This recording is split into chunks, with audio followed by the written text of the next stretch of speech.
राम एक किसान था। वो एक छोटे से गांव में रहता था जो हरी भरी पहाड़ियों के बीच बसा था। हर सुबह सूरज उगता, आसमान को नारंगी और गुलाबी रंगों में रंग देता और राम अपने खेतों में होता। सालों की मेहनत से खुरदरे और कठोर हो चुके उसके हाथ अभ्यास के साथ सहजता से चलते थे जब वो अपनी फसलों की देखभाल करता था। राम कड़ी मेहनत में विश्वास करता था, धरती से जीवन को पोषित करने की ईमानदार संतुष्टि में। राम के दिन लंबे और कठिन थे।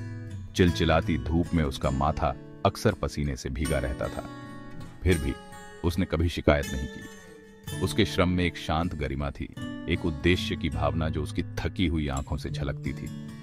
जमीन के लिए उसका प्यार बहुत गहरा था और उतनी ही गहरी थी एक अच्छी फसल की उम्मीद जो उसके परिवार के भविष्य को सुरक्षित करेगी। हर गुजरते मौसम के साथ राम अपना तन मन धन अपने काम में लगा देता था। वह अपनी फसलों का पालन पोषण उसी देखभाल और समर्पण के साथ करता था जैसे एक माँ अपने बच्चे को देती है। गांव वाले अक्सर उसे देर रात खेतों में देखते थे, चांदनी रात में एक अकेली आकृति, यह सुनिश्चित करते हुए कि उसकी फसलों को उसका हर संभव समर्पण मिले। राम के लिए खेती केवल एक पेशा नहीं था, यह जीवन जीने का एक तरीका था, पीढ़ी दर पीढ़ी चली आ रही एक पवित्र परंपरा। वो अपने पूर्वजों की विरासत को आगे बढ़ा रहा था। उसका दिल उस भूमि के लिए कृतज्ञता से भरा था जिसने उनका पालन पोषण किया था, और उसके निरंतर आशीर्वाद के लिए एक मौन प्रार्थना थी। उसकी कहानी लचीलापन, अटूट विश्वास और एक मेहनती किसान की स्थायी भावना की कहानी थी। सुमित्रा, राम की पत्नी, एक साधारण स्वभाव की महिला थी।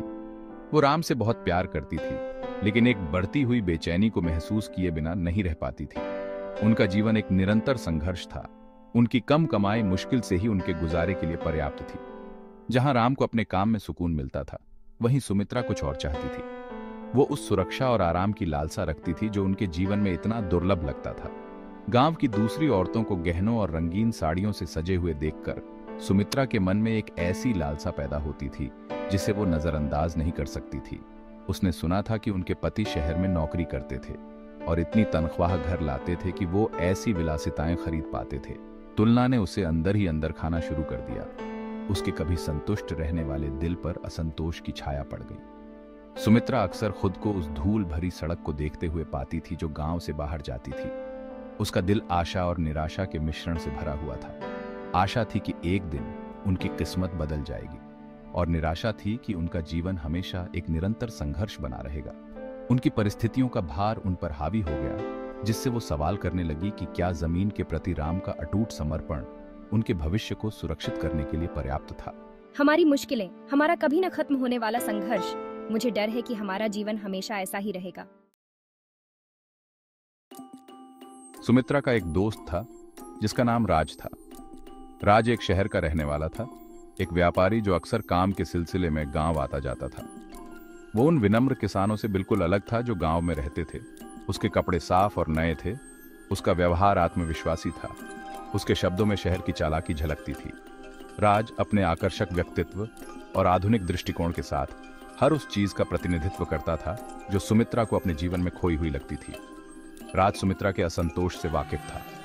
उसने उसके और राम के बीच की खामोशियां, उसकी आंखों में छिपी चाहत देखी थी। वो अक्सर उसे शहर की कहानियां सुनाता था, उसके चहल पहल भरे बाजारों और भव्य सिनेमा हॉलों की, उन अवसरों की जो उन लोगों का इंतजार कर रहे थे जो अपने गांव की सीमाओं से परे सपने देखने की हिम्मत करते थे। एक दोपहर जब राज सुमित्रा के साथ एक बरगद के पेड़ की छाया में बैठा था, तो उसने देखा कि राम अपने खेत में काम कर रहा है।